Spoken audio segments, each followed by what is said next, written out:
Alright, gamers, so today I wanted to talk about, another YouTuber I was and still am a big fan of, Diamond Bolt. This is episode 2 of season 1 of What Happened. Now, I still really like him. I think Adam makes some great stuff.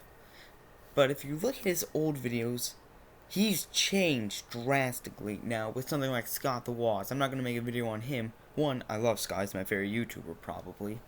And two, he stayed pretty consistent on the Scott the Woz channel. Because with this, we're talking about them staying, either changing or staying the same tonally, or anything. Like, say their writing changes drastically, I'll make a video on them, even if I still really like it. But this boy changed. But it's for the better, actually. So, back in around 2016 when I first saw him, actually, when did Adam do this? I need to search it up.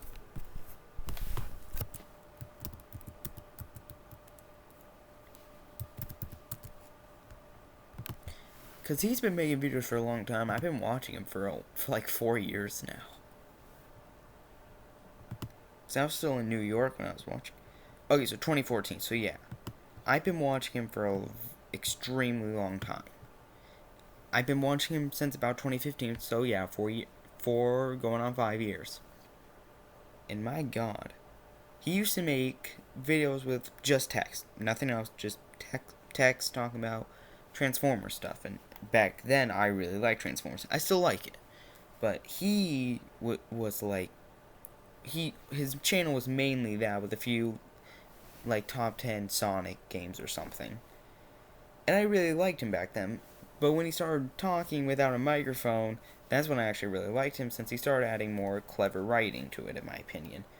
Then, when he started doing Q&As, around 3 or 4 is when his comedy, I think, began to rise. And now, he stopped doing a lot of Transformer stuff, and now does a lot more... does a lot of movie stuff, and that's much better, in my opinion.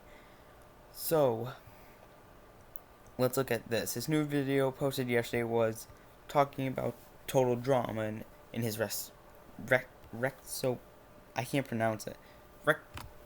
He was looking back on Total Drama pretty much. He's been doing that for a lot of things, like old Flash games he grew up with, and with his friends he's been talking about old, like, really bad commercials, and he's been talking about really bad movies like the Asylum stuff, and forgotten movies that he thinks is good, and also forgotten movies that deserve to stay forgotten, and old video game series, and weird games, and just a lot of games that are a little less known. And it's really, really good. So let's see.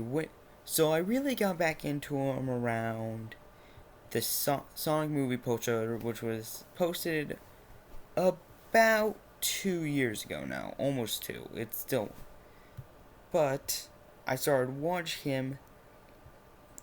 the first video I watched of him was... Actually, I can't remember the first video, but I really started liking him around Q&A. I started watching him a lot more around Q&A number 4 or so.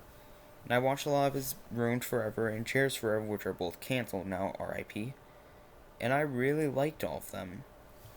He was good then, but now he's fantastic, and he's in my top 5 favorite YouTubers. Maybe even my top 3 even. Actually, he is in my top 3. Purely because of how much I've watched him and how long I have, and how I've got to see him evolve. And he is great. I love Adam, and he does a lot of really good stuff. I highly recommend him if you like video games and movie stuff, especially Asylum movies. So yeah, that's probably concluding this episode. Sorry I didn't go too in depth, but I am making another video today talking about a certain podcast I'm not a big fan of. If you looked on my description, you saw I actually put up upcoming projects, and I checked one off. The next one will be about the H3H3 podcast and why I'm personally not a fan of them. Peace out, yo.